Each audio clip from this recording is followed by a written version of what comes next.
Since President Joe Biden reversed Donald Trump's border policies, nearly 800,000 illegal immigrants have been apprehended by Border Patrol agents. And that's just in the last 6 months. My first guest tonight represents Texas, and he's on the front lines of this crisis. I want you to welcome to the show Congressman Pat Fallon.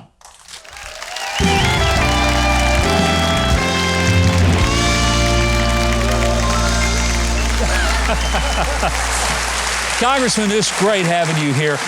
I'm just talking about some stuff about Texas. You probably related to a little bit of that, right? That was a great monologue. This is a great crowd full of great Americans. Yes, it is. And it's always exciting. Because, Governor, you can tell these folks, they love America. Yeah, they do. They love America.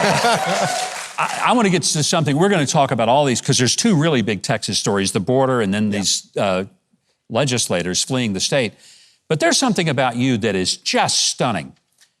You had never done a marathon, and you got this harebrained idea that you were going to become one of a handful of people to run 7 marathons in 7 days on 7 continents.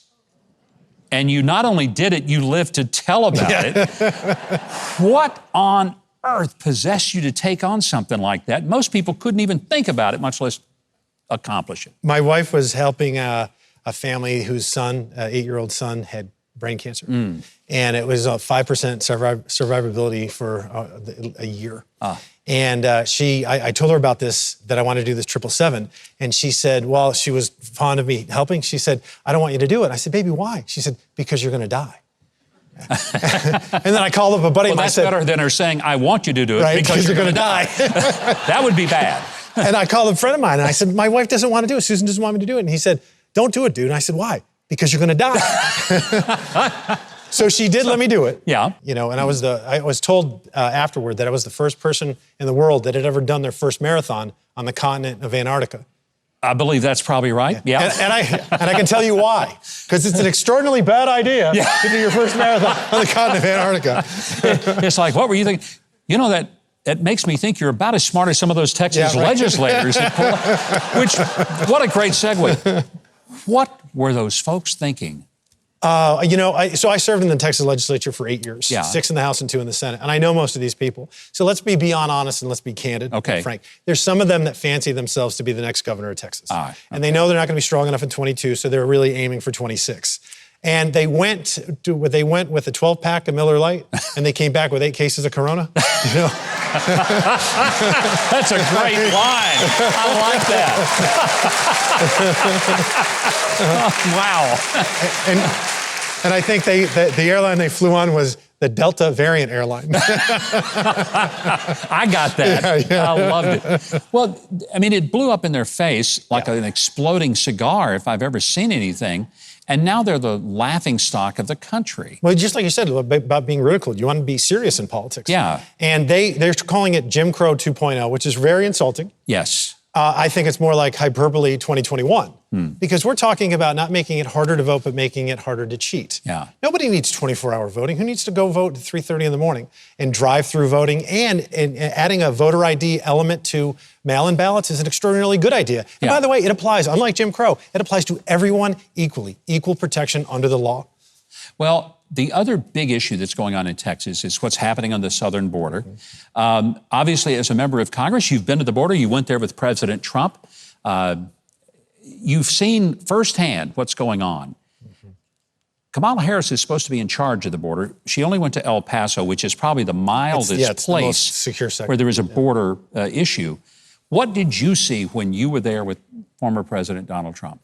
And I've been to the border several times because I'm from Texas. And what we saw is, to give people context, in May of 2020, when President Trump was in office, there were 23,000 illegal apprehensions in May, 2020. Yeah. This last month, May 2021, there were 180,000. That's 781% increase. And as you just mentioned, we've gone north of 1 million now. We just don't have the figures for June. And it's dastardly because the drug cartels, let's be very clear here, the Mexican drug cartels control our southern border, not our federal government, which is what we're all paying to have. They're supposed to be securing it. So the cartels love mass unlawful migration for a few reasons. Number one, it makes it easy for them to smuggle their illicit drugs. About half of our Border Patrol agents right now are babysitting, changing diapers, and administering COVID tests. And this is directly from them. because when we went down there, which is devastating. So it's fentanyl is coming into the country in droves. Cocaine and methamphetamine, that's all up. So that's the first way they make money. The second way is they actually charge funds. Nobody crosses that border anymore unless they pay to the cartels or they'll be murdered. And a lot of these Central American migrants from Honduras, El Salvador, and Guatemala, they don't even have the money for the transit. So what happens is the cartels say, don't worry, we'll take you for free. But when you get there, tell them that you have a friend in Baltimore, Seattle, Chicago, and then you're going to work for us. And how do you think some of these 20-something women are going to work it off? This is the largest sexual trafficking operation in the history of mankind, and Joe Biden is facilitating it, and the American taxpayer, he's compelling us to underwrite it. Congressman, that is so sad because there's a human tragedy that a lot of people aren't thinking about.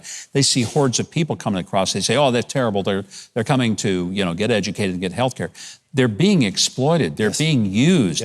And some of them are going to die as a result of what's going to be happening to them when they're trafficked like this. What's the way we fix this? Well, and also we need to mention, too, Governor, 30% of the women that migrate from southern Mexico and Central America are raped or sexually assaulted along the journey. They're being used as political pawns in an open border and a moral border for those that live south of it and those that live north of it. It's devastating, and we need to change it. We need to change it with awareness, better policies.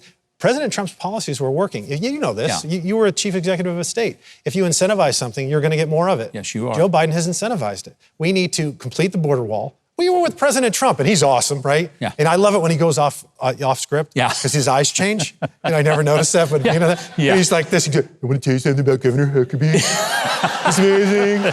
He's huge, okay? We have this wall. There's a bunch of holes. Joe Biden, why are there holes in the wall? You know what? If Congress doesn't work out, you've got a great career doing Donald Trump impersonation. That's great. Sounded just like it. Now, if the president is watching, President Trump, that was done out of love. Yeah, you'll hear from him. No, he was right. The funny thing was, too, he's like, they don't even paint it. It's not even painting. It's getting rusty. Look at it. Because you really do have to paint it, though, too. So the money was there, and we paid for the wall, and he wouldn't complete it. So we need to complete the wall. We need to deport folks that come here illegally, especially those criminals. I mean, I'm talking about the bad hombres, the felons, that are exploiting who? Their own people. Yeah. We need to get them. And the Wait in Mexico policy worked. Because if you come from El Salvador and I make a call back home and say, it's miserable, I got to wait in Mexico, I can't get in, this is terrible, well, the next guy's not going to come. Yeah, absolutely. Congressman, I want to say how grateful we are, not just for your being here, but for you being in Congress and being a great representative of the people of Texas and the rest of us as America. Please come back. I would love to come back. And we'll let you do a whole comedy set on impressions of Donald Trump. Congressman Pat Fallon, thanks for your time tonight. And we are so grateful that you're doing your job, unlike some of the people in the state legislature of Texas. And also for our audience, I know you're going to want to keep up with what the congressman is doing, so here's how you can do it. Go to social media at Rep. Pat Fallon.